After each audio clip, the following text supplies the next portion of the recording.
ערב טוב, שלום, שמי מיטל, ואני יושבת פה עם דודה שלי גלית. אנחנו רוצות לשתף אתכם בחוויה מאוד משמעותית ומרגשת שקרה לנו בתקופה האחרונה. אז גלית, קודם כל תשתפי בכמה את? אני 43, יש לי עסק חברה להפקות אירועים עסקיים, ובינואר האחרון חליתי בשפעת חזירים ודלקת ריאות עם קריסת מערכות של כל הגוף. איך זה התחיל? ככה תשתפי אותי, איך בכלל הגעת למצב של דלקת חזירים? מה קרה לך? איך בכלל הגעת לזה? אני לא יודעת איך זה קרה, אני יודעת שחליתי בשפעת, המשכתי לעבוד, ומפה זה התדרדר. הלכת לבית חולים? הלכת לרופא? בהתחלה הלכתי לרופא, הוא נתן לי טיפול, הוא קרא לזה מיני אשפוז, והמצב המשיך להידרדר ולהידרדר, התעלפתי בבית, לקחו אותי לבית חולים, אושפזתי, אחרי 3 ימים איבדתי את ההכרה. ורגע, בואי ככה תחזרי איתי שנייה אחורה. ב3 ימים האלה שהיית בבית חולים, לאיזה בית חולים הגעת? לקחו אותי לבית חולים השרון, ושם... ומה קרה לך היית שם בבית חולים השרון, עשו לך אבחונים, וגילו לך שיש לך שפעת חזירים? לא עשו לי שום דבר. ביום השלישי איבדתי את ההכרה, התעלפתי, איבדתי את ההכרה, ואז עשו לי בדיקות. את רוצה להגיד לי שהרופאים לא התייחסו אלייך באותו זמן שהיית בבית חולים, לא נתנו לך טיפול תרופתי? לא, כלום, לא קיבלתי כלום. אוקיי. ביום השלישי איבדתי את ההכרה. הרגשת הידרדרות עם עצמך במהלך 3 ימים האלה? בוודאי. מה הרגשת? שאני עומדת למות, שאני נחנקת, שאין לי אוויר, שאני כל שניה הולכת להתעלף, חולשות, אין כוחות, אני לא יכול לדבר, לא יכול לנשום. אז אני רוצה ככה לשתף אתכם מה קרה בזמן שגלית נכנסה, התעלפה ובעצם נרדמה. באותו יום, זה היה יום שלישי, ה-11 לראשון, קיבלנו טלפון ואמרו לנו לבוא מהר לבית חולים, כי המצב של דודתי גלית ממש הידרדר ונהיה במצב מאוד מאוד מאוד קשה. למעשה קראו לנו לבוא להיפרד ממנה. אמרו לנו שנשארו לה שעות ספורות וכולנו מהר צריכים להתייצב. היינו היסטריים, לא ידענו מה קרה, איך זה קרה, איך הגיע בכלל למצב הזה. ואז הרופאים למעשה אמרו שמסתבר שהיה לה שפעת החזירים.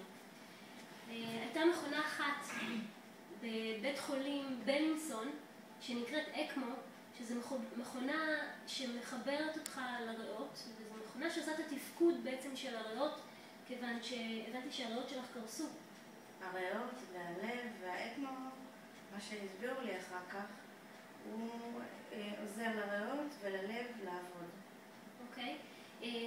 אמרו לנו שהמכונה, יש 4 מכונות כאלה בישראל, ואחת ברגע זה התפנתה. למעשה היא צריכה להתפנות תוך שעה. כל רגע כמובן שעבר היה נראה לנו הנורא מכל, כי אנחנו מאבדים אותה. ובסופו של דבר, אחרי שעה הביאו את המכונה מבלינסון. השיקול הראשוני היה להעביר אותה מבית חולים השרון לבלינסון כמה שיותר מהר. בהתחלה הרופאים סירבו בשל מצבה הקשה. לאחר בערך כמו שעה החליטו שאין ברירה וחייבים להעביר אותה לבלינסון.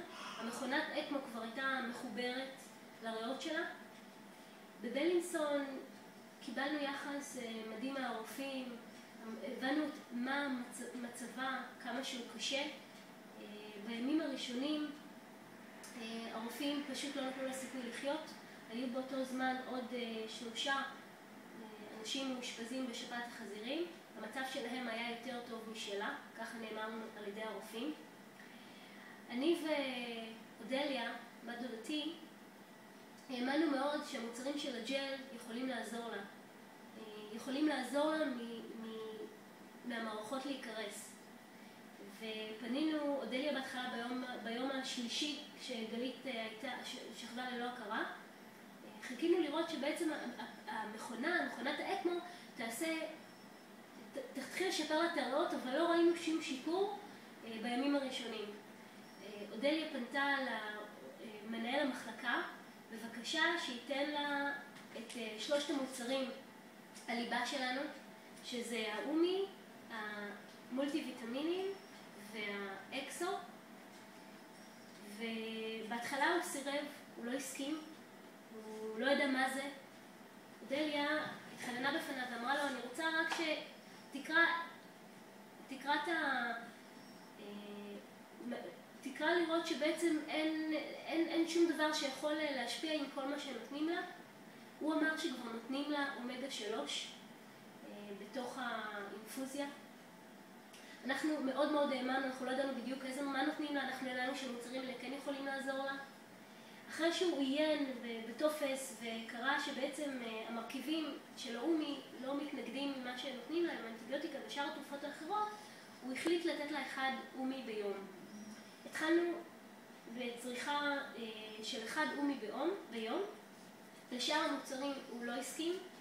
אני פניתי לרופא אחר יום למחרת, והתחננתי בפניו שייתן לה גם את הנוגדי חמצון. בהתחלה הוא לא הסכים, ואז ביקשתי ממנו רק שיראה שזה לא נוגד את שאר הדברים שהיא לוקחת. הוא הסתכל ואמר, בסדר, תתנו לה. וככה בעצם התחלנו לתת לה את שני המוצרים האלה במשך 5 ימים רצופים. התחלנו ממש לראות את השינוי ביום השלישי כשנתנו לה את שני המוצרים האלה. הבדיקות עשיתי של הריאות חזרו והראו שהריאות התחילו קצת, המים בריאות התחילו להינקז. אמרנו, המשכנו לתת לה את המוצרים האלה ביום הרביעי. כבר לאט לאט התחלנו לראות שבעצם מרימים אותה, שמרימים אותה עם הכיסא, עדיין כמובן היא הייתה ללא הכרה. ביום החמישי הרופאים אמרו שהמצב השתפר. ביום השישי והשביעי המצב כבר ממש התחילו להרגיש בשינוי, אפילו גם לראות על הפנים שלה שפתאום הצבע קצת חזר לפנים, למרות שעדיין היא הייתה ללא הכרה. ואז החליטו לנתק אותה, ביום העשירי החליטו לנתק אותה ממכונת האקמו, שזה היה מבחינתנו נס משמעותי. הסיבה, כי הרופאים אמרו שהמצב שלה כל כך קשה ולא נותר הסיכויים לחיות. החולה ששכב לידה נפטר, החולה ששכבה לידה, שהייתה במצב יותר טוב ממנה, השתפרה, אבל המצב שלה השתפר אחרי גלית. זאת אומרת, המצב של גלית פתאום עשה איזשהו מהפך והתחיל פשוט להשתפר בצורה ממש משמעותית מיום ליום.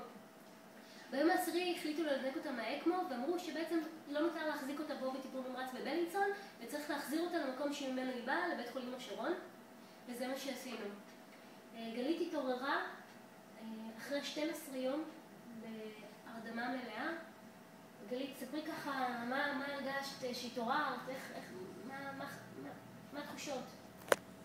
לא, שהתעוררתי, לא ידעתי מה קרה לי, איפה אני, קצת לא כל כך הייתי בקו הבריאות כמובן, לא הבנתי המון דברים, אבל לאט לאט ככה התחלתי להבין שהייתי רדומה, הייתי מאושמת ומורדמת 12 יום, ושאני פה חיה בנס, שקיבלתי את החיים במתנה. עברתי שיקום, קודם כל הייתי בטיפול נמרץ בבית חולים השרון. כמה זמן היית בבית חולים השרון בטיפול נמרץ? חודש בערך.